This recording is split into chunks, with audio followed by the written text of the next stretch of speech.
For lots of students, one of their main worries before they arrive in London is how they're going to manage their finances while they're here.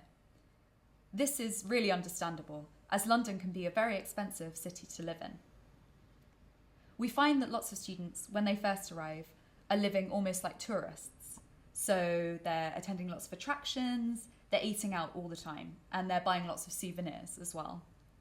I think you'll quickly realise that this is not really a sustainable lifestyle for a whole semester in London. But all is not lost. Here at IES Abroad London, the staff have a combined total of 67 years experience of living in the city, and we're here to help you along the way with any financial worries you might have. Golden rules. When you first arrive, try to create a budget. This budget should allow for spontaneous things like treats or other expenditures. Even if you don't stick to it absolutely, you'll still be far better off than students that didn't create a budget at all. Record. Try for 1 week only to record every single thing that you buy. So be that coffee or clothes, and also all your travel included in there. You could write it down, or you could use an app like Spendometer.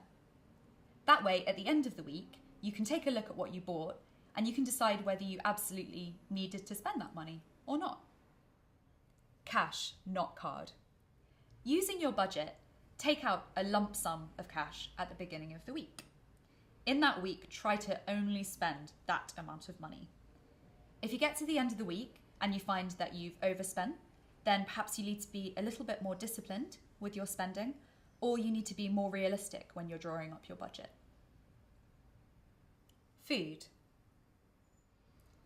Food will be far and away your biggest day-to-day expense while you're living in London.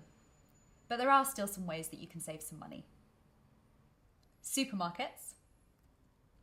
Supermarkets can vary quite widely in terms of their size, the price, and the quality of their products.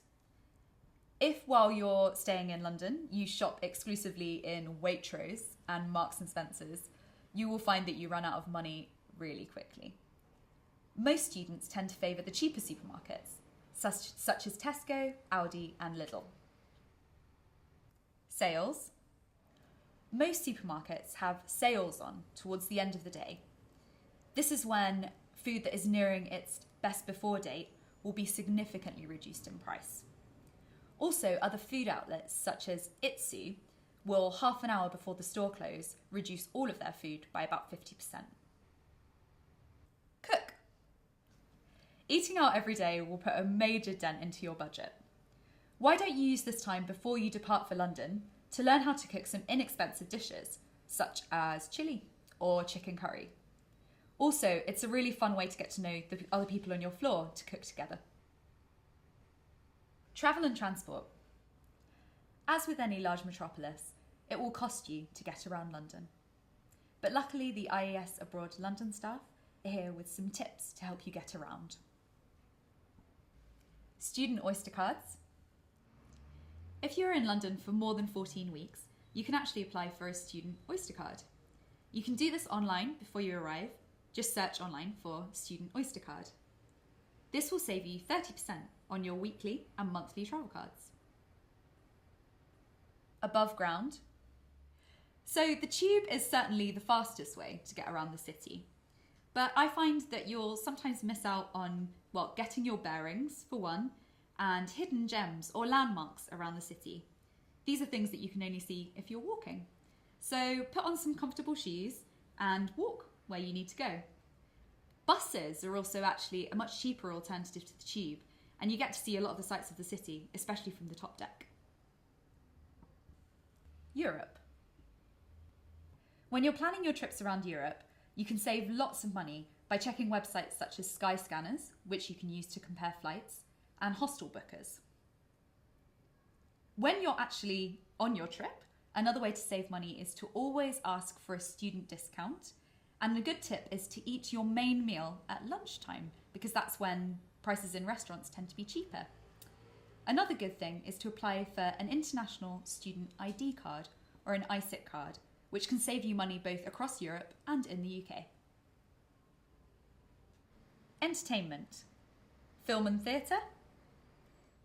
There are lots of discounts to be found in this particular area. So if you're going to the theatre or to the cinema, always remember to show your student cards to get these discounts. At lots of theatres, they often do special rates for people who are under 25, which means that you get to see some really popular shows at a fraction of the cost. Student nights. By avoiding the bars and clubs around Leicester Square and Piccadilly Circus, which have notoriously high cover charges and drinks prices, you can save some precious pounds. We advise you to seek out budget-friendly student nights, because after all, that's where all the British students are going to be found. Of course, if you have morning lectures, we would not recommend these, because most of these take place on weeknights. Culture. One of the really wonderful things about London is the wide variety of museums and galleries that we have here. So that's from contemporary sculpture at the Tate Modern to medical artefacts at the Wellcome Collection. Best of all, 99% of these places are free to get in. Sometimes you'll have to pay for exhibitions, but in that case, just take along your student card and you'll still be able to get a discount there. Well, we hope you found these tips useful while you prepare for your semester abroad, and we look forward to seeing you in London very soon.